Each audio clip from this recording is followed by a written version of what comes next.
Olá, sou eu, Dr. Alisson Lamarck. Seja bem-vindo para mais um vídeo e sinta-se abraçado.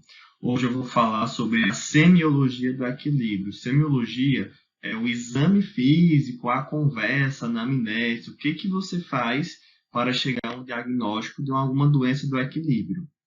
Primeiro, os quadros clínicos, né, os principais: vertigem, tontura, sintomas vestibulos visuais e sintomas posturais. É importante você sabe essa vertigem, que o que é uma vertigem? Uma sensação ilusória de automovimento ou sensação distorcida do movimento durante o movimento normal da cabeça. Tem que saber se ela é posicional, movimentação cefálica, estímulo visual por estímulo auditivo, valsalva ou estímulo ortostático. Tem também a vertigem rotatória, que é aquela falsa sensação de rotação. Meio que esses nomes já são autoinduzíveis, né? Tipo assim, o que é ortostática? É aquela quando muda de posição, deitada para sentada, sentada para em pé. O que é a valsalva? Aquela durante a manobra de valsalva. Alguma manobra que aumenta a pressão interna.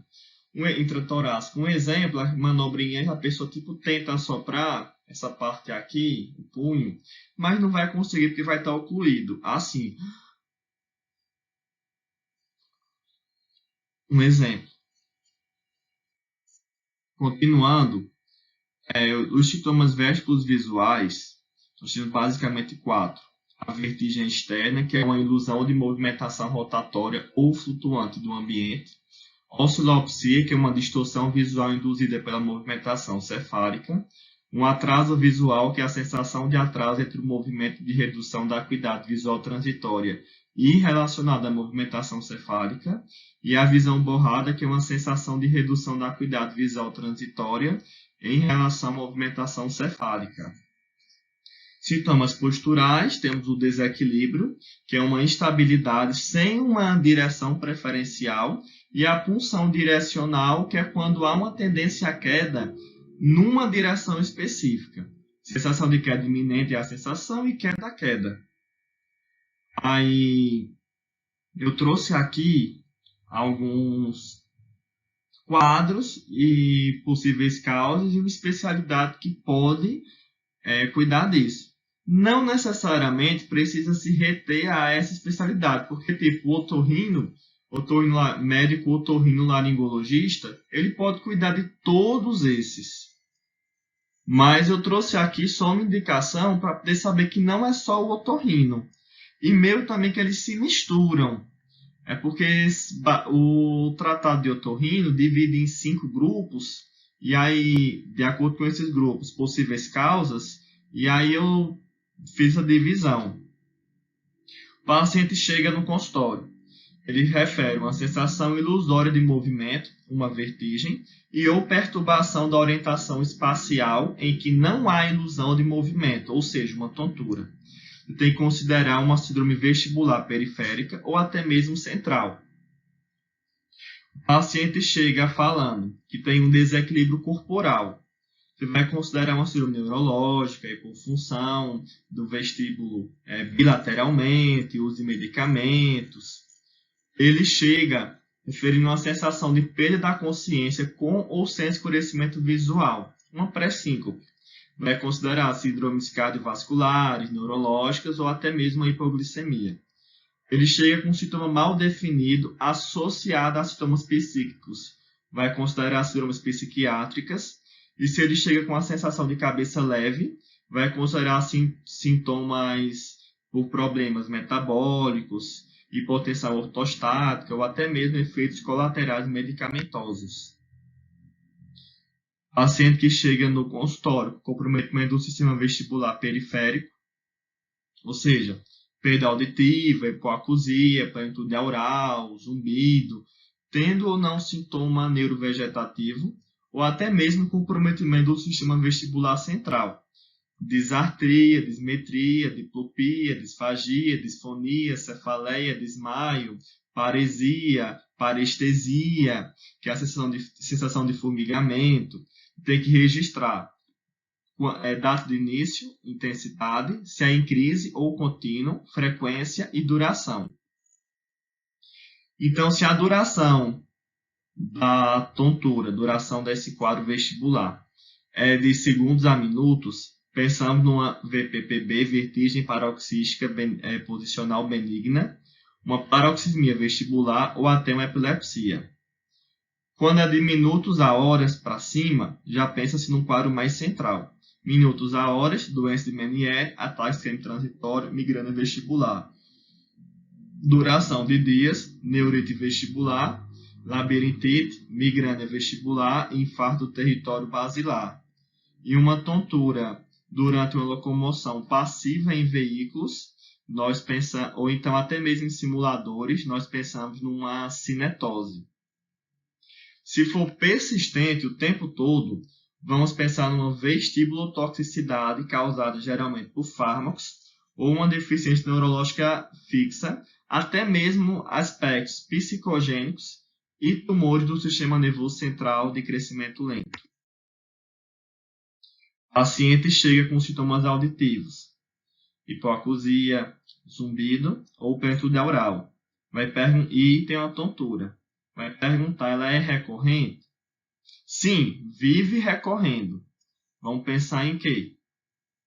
Doença Meniere, paroxismia vestibular, fístula perilinfática, doença autoimune ou metabólica da orelha interna, um chivanoma vestibular e uma deiscência do canal semicircular anterior.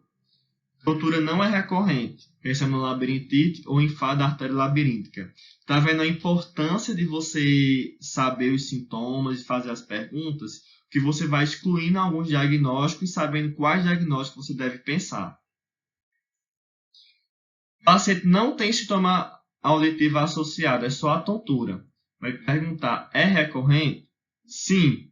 Vertigem posicional paroxística benigna, paroxismia vestibular ou uma vertigem recorrente benigna. Tontura não é recorrente, pensamos numa neurite vestibular. Paciente com sintoma neurológico. Chega com uma aura, fotofobia, fonofobia, cefaleia com ou sem sintoma auditivo. Tem uma migrânia vestibular. Qualquer palavrinha que vocês não estejam entendendo, que aqui estão com termos bem técnicos, vocês podem deixar nos comentários que eu vou fazer um dicionário, dizendo o significado. Sintomas da circulação posterior. Hipoestesia facial, diplopia, etc. Ataque isquêmico transitório. Acidente vascular encefálico ou doença desmielinizante. Sistema fadiga, taquicardia, cefaleia, visão turva, boca seca, distúrbio gastrointestinal ou até desmaio desencadeado em posição ortostática. Expressão de autonomia. Se tem dor facial, dor de cabeça, dormência ou alteração da sensibilidade dos membros, sintomas auditivos, dificuldades em engolir ou até diminuição das habilidades motoras finas, pensamos na síndrome de Arnold-Chiari. Aqui não tem só explicando, aqui está aqueles 5 grupos, o que você pensa e algumas causas. Podem tirar uma print dessa tela, ela é bem importante, tão importante quanto essa tela também. Isso aqui não traz novidade. Basicamente, o paciente que chega com a sensação ilusória de movimento, para que lado você vai. Depende se tem sintoma neurológico, se não, se é sintoma auditivo, se não, se a tontura é recorrente ou não. Estão vendo? Então, continuando.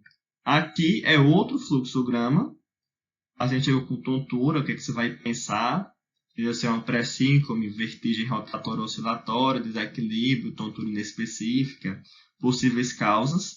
Importante falar que no caso da vertigem, tem sempre que pensar se é periférica, central ou de origem sistêmica. Além disso, é importante registrar fatores desencadeantes, agravantes e aliviantes. Por exemplo, um fator desencadeante, que é a mudança de posição ou flexão cervical. Vamos pensar numa vertigem posicional paroxística benigna. Se tem alterações na coluna cervical ou uma alteração central. Uma vertigem ela que surge e se mantém quando o indivíduo assume determinadas posições da cabeça. Vamos pensar numa compressão vascular, sons intensos durante a manobra de Valsalva. Vamos pensar em fístulas de deiscência do labirinto, Pode pensar também em doença de Meniere, otossífilis, aquele paciente com jejum prolongado, ou então que usa muito carboidrato, o seu distúrbio metabólico. Portanto, fala também que existem gatilhos para a vertigem no caso de migrânia vestibular, que seria o estresse, privação do sono, alterações hormonais, ingestão de alimentos gordurosos, conservas, embutidos, queijos, vinho. E no caso da vertigem que surge após o jejum prolongado, pensava numa hipoglicemia. Substâncias, aqui são algumas substâncias causadoras de vertigem, como álcool e medicamentos, né? Depressor vestibular, corticoide, aminoglicosídeo, antibiótico, amiodarona, anticonvulsivante, antidepressivo, diurético, salicilato, anfetamina, sedativo e benzodiazepínicos. Portanto, sempre fazer o exame físico geral, antes de especialista, você é médico, todo médico especialista primeiro teve que se formar generalista para depois fazer sua especialidade. Vai aferir frequência cardíaca, pressão arterial, ausculta cervical para ver se tem sopro carotídeo, inspeção da coluna cervical e ombros, à procura de desvios, e uma palpação da coluna cervical à procura de tensão muscular. Também vai olhar se tem cerumen, cera no ouvido, inflamação no ouvido e paralisia facial periférica. Vai mandar o paciente sorrir, franzir a testa, para ver se está simétrico. Também é importante avaliar o reflexo vestíbulo espinhal, vai fazer um leve empurrão no ombro, ver se o paciente tem esse reflexo, se ele vai voltar ou não, se ele vai cair. Ver a questão do equilíbrio estático, que é o teste Romberg. É importante falar que ele pode ser normal em disfunção vestibular crônica e em doenças centrais. E também pode ser positivo se o paciente estiver muito ansioso. Geralmente, queda ou pulsões laterais do mesmo lado do labirinto acometido, que é contralateral a fase rápida do nistagmo espontâneo, nistagmo é aquele tremozinho do olho. Pensamos em um caso vestibular periférico.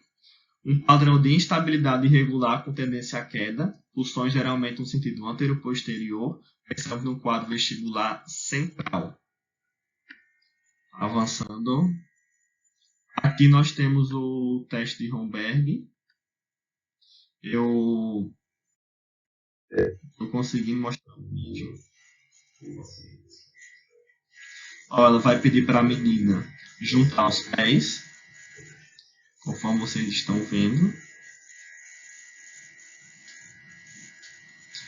E ver se tem alguma queda, alguma pulsão. Nesse caso, está tranquilo.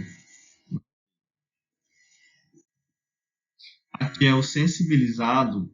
A diferença para o sensibilizado, somente a questão que vai colocar a ponta do dedo na ponta de um pé, na ponta do calcanhar do outro pé. E aí vai ver se tem alguma queda ou até desequilíbrio. Em relação ao equilíbrio dinâmico, nós temos a marcha com olhos abertos e fechados e a 1D-Beck ou prova dos passos de Fukuda. No caso dessa prova dos passos de Fukuda, ele vai desviar para o lado do labirinto hipoativo. Aqui vou mostrar para vocês o marcha com olhos abertos e fechados. Importante observar se o paciente vai ter uma marcha cautelosa, ou até marcha em estrela, que chama também de marcha embriosa, marcha do bêbado, né? A marcha em estrela é mais na disfunção vestibular, unilateral, para o lado da marcha, e tem também a ataxia ou espástica em caso de doença central. Aqui nós temos ele é alterado se houver um desvio do corpo maior que 45 graus para um dos lados ou para se deslocar por mais de 1 metro. Aí, no caso de lesão vestibular aguda, o desvio vai ser para o lado do labirinto hipoativo. Em lesões sérias, o paciente não vai ter a capacidade, ele pode não ter a capacidade de realizar esse teste. Então ele vai se movimentar de maneira descontrolada.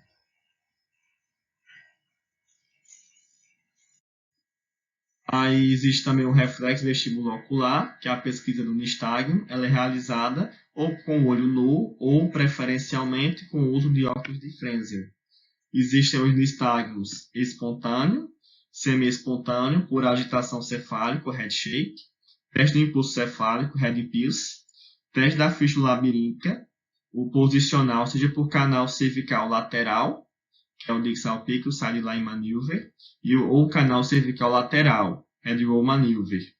Temos também o manobra de Valsalva e o provocado pela hiperventilação.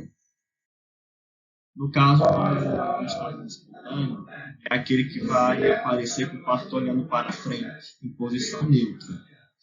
E o semi-espontâneo, ele vai olhar 30 graus nas direções, não pode passar de 40. 30 graus. Lado. Isso é o direito, esquerdo, cima, baixo. Vai observar se vai aparecer nistagmo. Aí, no caso de agitação sexual, a cabeça é movimentada passivamente pelo examinador e ativamente pelo próprio paciente por 10 a 20 segundos, ou até 20 a 30 segundos. E o que ocorre nistagmo? Quando que ocorre? Quando há uma assimetria do tônus vestibular após essa agitação. Essa assimetria é bem amplificada. Entre as perdas vestibulares unilaterais periféricas, na fase aguda, a componente rápida do nistagmo ela vai bater em direção ao lado labiríntico normal. Já na fase subaguda, o nistagmo ele pode mudar de direção, sendo esse sinal indicativo de evolução para compensação vestibular. No caso, pensa-se num quadro de uma etiologia mais central, quando o nistagmo é prolongado ou vertical após desestimulação no plano horizontal, e o nistagmo também ele é desconjugado. Aqui é o head impulse, que é os testes dos canais semicirculares verticais. Ele é positivo quando é positivo e tem uma ausência, desvio de skill. Vou falar mais na frente do que esse desvio.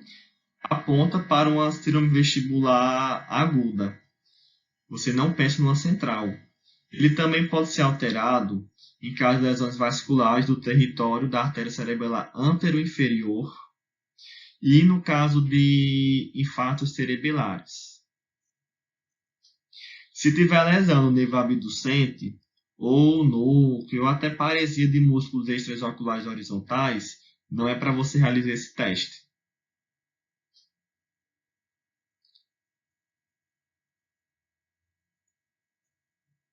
Aí vocês estão vendo aqui o vídeo, eu estou deixando. Esses vídeos foram escolhidos a dedo, todos. Ó, mostrando.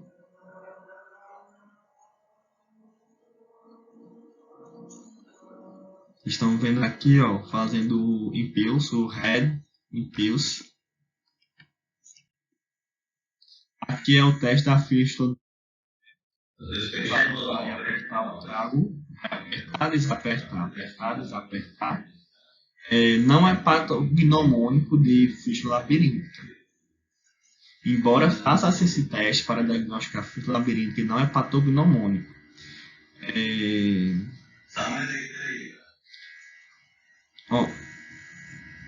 Vamos ver. Se não apresentar nistagmo, mas o paciente apresentar vertigem, também disse que deu positivo esse teste. O que pode ser também? Vestibulo fibrose entre a platina do estribo e os órgãos políticos, hidróxido linfático, descendência do canal semicircular superior e aqueduto vestibular alargado. Existe o fenômeno de Túlio, que é o nistagmo ou vertigem após a emissão de um som no meato acústico externo com o uso de audiômetro. Esse fenômeno também é indicativo de uma possibilidade de uma fístula labiríntica. Aí os testes diagnósticos para nistagmo devem ser realizados como parte da primeira parte do exame físico para você poder reduzir a possibilidade de uma habituação central. O nistagmo de posição pode estar presente em indivíduos sadios. Posicional é o sentado, decúbito dorsal com cabeça pendente, decúbito lateral direito e o esquerdo. Já o nistagmo de posicionamento, ele é mais para diagnosticar a vertigem posicional paroxística benigna. E a sua indicação vai indicar o lado lesado. Se ele vai para a direita, o lado lesado provavelmente é o lado direito. Em lesão central, o nistagmo de posicionamento ele pode não ser acompanhado de vertigem e a direção ela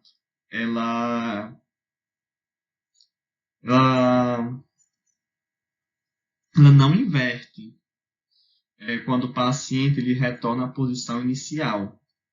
Ele faz meio que o movimento inverso. Aqui nós temos a manobra de Dix-Hallpike para avaliar os canais semicirculares verticais. Aí mostra bem os canais semicirculares. Aqui é um cristal no ouvido. Ele saiu, ficou fora da posição, não está na posição correta. Aqui foi a manobra de Epley. Bom, o Dix-Hallpike é isso. Virou a cabeça 45 graus, deitou com a cabeça pendente. 45 graus. Epley é a manobra de reposicionamento desse cristal. Ó, pendente 30 graus. Aí o olho, ele vai começar, a pessoa vai apresentar tontura ou o olho vai começar a apresentar nistagmo. Aqui, ó. Eu falei que era o olho batendo. É isso. Aqui é a manobra de deitar de lado. Vai avaliar também canal semicircular vertical. Dependendo do lado ou do canal. Por exemplo, para se testar os canais posterior direito e anterior esquerdo, a cabeça é rodada em 45 graus para a esquerda. E o paciente ele vai deitar em decúbito lateral direito. Decúbito é o deitar. Decúbito lateral, deitar de lado. Aí, estão vendo aqui a manobra? Ó, deitou, é isso. Aqui é a manobra de girar a cabeça. Ela serve para avaliar os canais semicirculares laterais. Paciente ó, deitada, decúbito dorsal, cabeça em flexão 30 graus. E aí o examinador ele vai girar inicialmente para a direita, depois para a esquerda. Ó.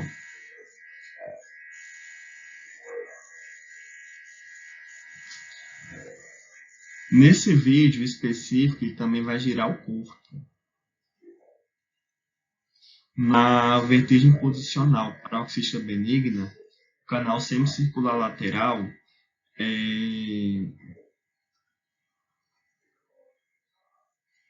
na ductolitise, quando acomete.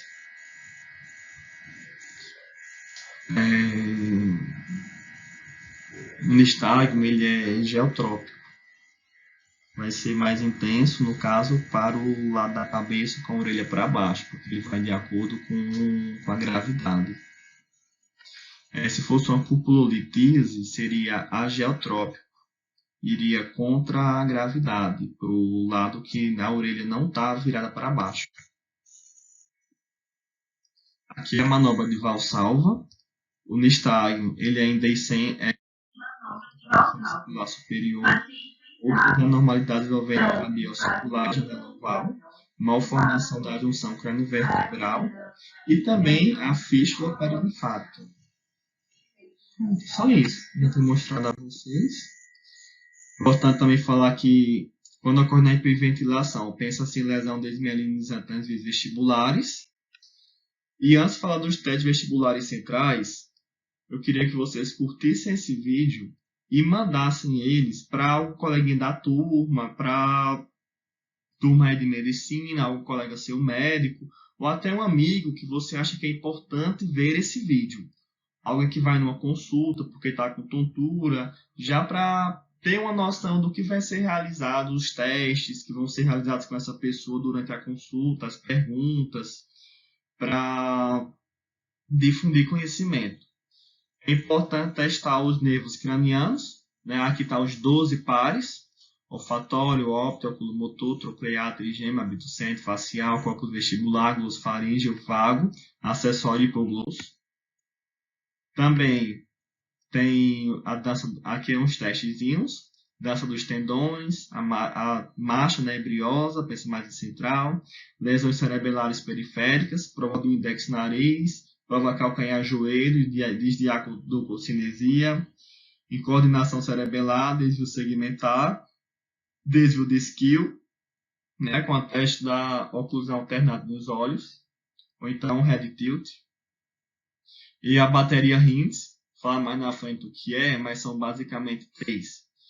Head Pills, o nistagmo periférico típico, o desvio de skill. Essa bateria é muito importante para você pensar num caso no central ou um caso vestibular periférico. Aqui no lembra a marcha do paciente bêbado. Bom, aí ele vai começar a andar e vocês vão ver que ele não tem tanto equilíbrio durante essa marcha. É como se ele tivesse muito bêbado e estivesse querendo andar. Perde o equilíbrio. Aí, aqui é a prova do index nariz. Nessa prova do index nariz, vai por longe e tentar encostar no nariz. Existe essa mesma prova que é a index nariz sensibilizada. Essa prova é da mesma forma, só que com os olhos fechados.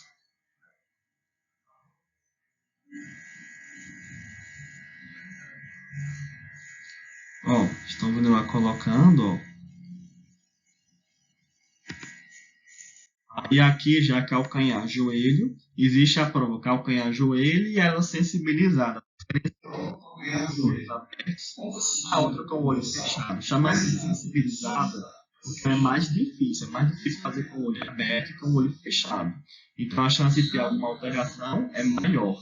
Então você aumenta a sensibilidade diagnóstica dessa manobra. Aqui é a disdiasia, né? Não vai ter essa coordenação motora perfeita.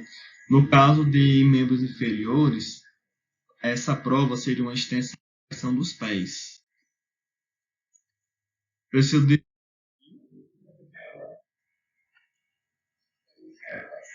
Quando você combina desvio de skill, head tilt, na direção do olho hipotrópico e uma torção ocular, chamamos essa tríade, esses três, de tilt reaction. Se a gente inclina a cabeça para um dos lados, no plano frontal, induzimos um desbalanço fisiológico entre a via graviceptiva direita e esquerda. Esse sistema ele garante que, ao inclinarmos a cabeça para a direita, o olho ele se eleva no plano vertical e o esquerdo se abaixa, ao mesmo tempo em que ocorre rotação dos olhos no sentido oposto ao movimento da cabeça, fazem com que as órbitas permaneçam alinhadas no mesmo plano. Isso garante que a imagem permaneça no mesmo foco nas duas retinas. No caso de lesões centrais, haverá um desbalanço do tônus do sistema vestibular ou via graviceptiva, levando a um desalinhamento vertical das órbitas devido a conexões dos núcleos vestibulares com os centros para o olhar vertical no mesencéfalo através do fascículo longitudinal medial. Dessa forma, uma órbita fica em hipotropia, ou seja, mais baixa, que a contralateral, como se a cabeça estivesse inclinada para um dos lados, quando ela na verdade não está, levando ao desalinhamento de diplopia. Supondo que o olho direito esteja hipotrópico, ocorre desvio cefálico, head tilt. para a direita, numa tentativa de deslocar o olho direito para cima, enquanto o esquerdo se desloca para baixo, amenizando o desalinhamento e a diplopia vertical. Portanto, o head tilt na direção do olho mais baixo, o olho hipotrópico. Ao ocluir um olho de cada vez alternadamente, com o paciente mantendo o olhar no mesmo ponto, ocorre a sacada corretiva vertical, numa tentativa de manter a fixação visual no mesmo ponto. Também ocorre a alteração da percepção visual de verticalidade e este achado é mais sensível que o desvio de Skill para apontar lesões via graviceptiva no tronco encefálico. O valor localizatório desses achados é o fato de serem secundários a lesões unilaterais do tronco do mesmo lado do olho hipotrópico. Ou seja, o desvio de Skill ele terá o olho mais baixo do mesmo lado da lesão.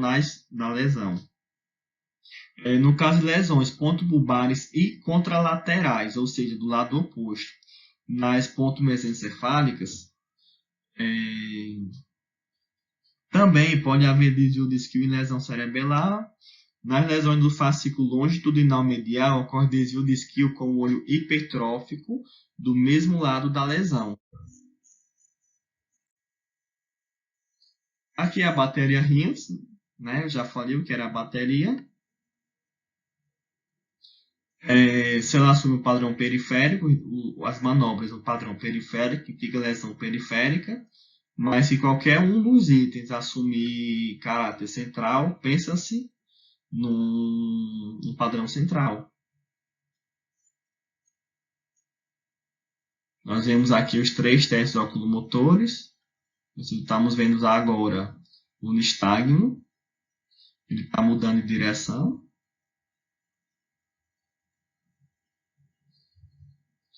Esse vídeo específico ele é indicativo de central. O head tilt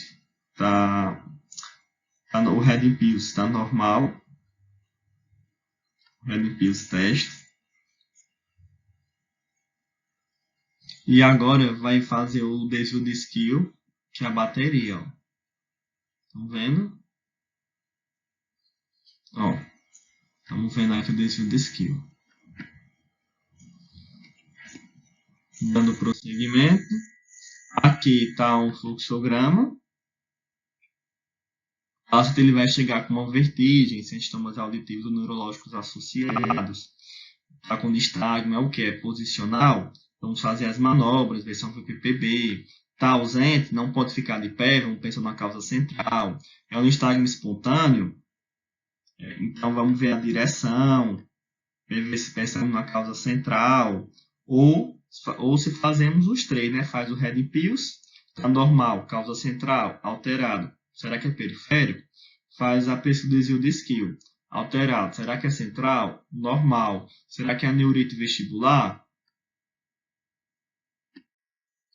Aqui estão as referências, todos os vídeos nesse slide foram tirados do YouTube e todo o conteúdo teórico foi tirado do Tratado de Otorrinolaringologia e Cirurgia Cérvico-Facial da Sociedade de Otorrinolaringologia e Cirurgia Cérvico-Facial. Eu agradeço pela atenção a mim deferida.